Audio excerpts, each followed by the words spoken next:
İsmail Hakkı Bursavi, Ruhul Beyan, Hikayeler hem Nasihatler.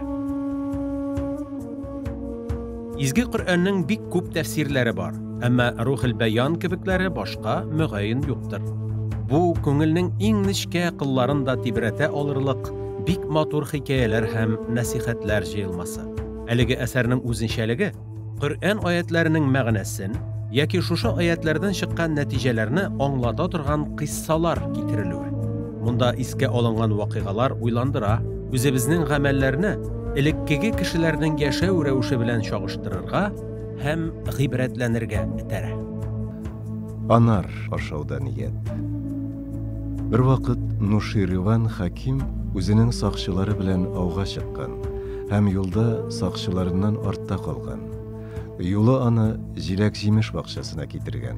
Anda bir malay bulgan. Nuşirivan ana müracaat etip, "Mena bir anar bir eli" dep etken.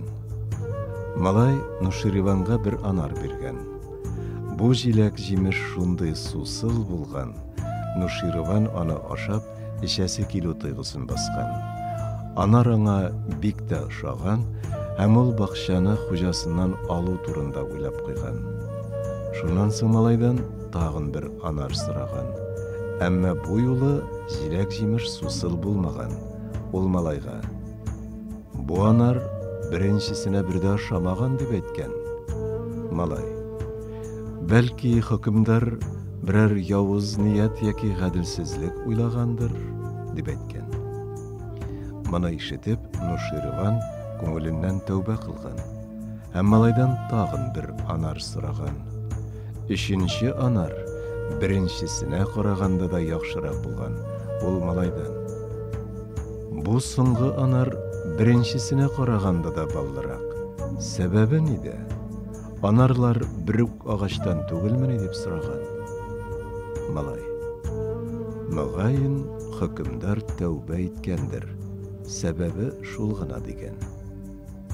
Bularni işitken Nuşirivan barısında anlap, bakşаны alу niyetinden vaz geçken. Şunun içinde gadil hükümdar bularak tanılgan. Ruhul Beyan kitabından.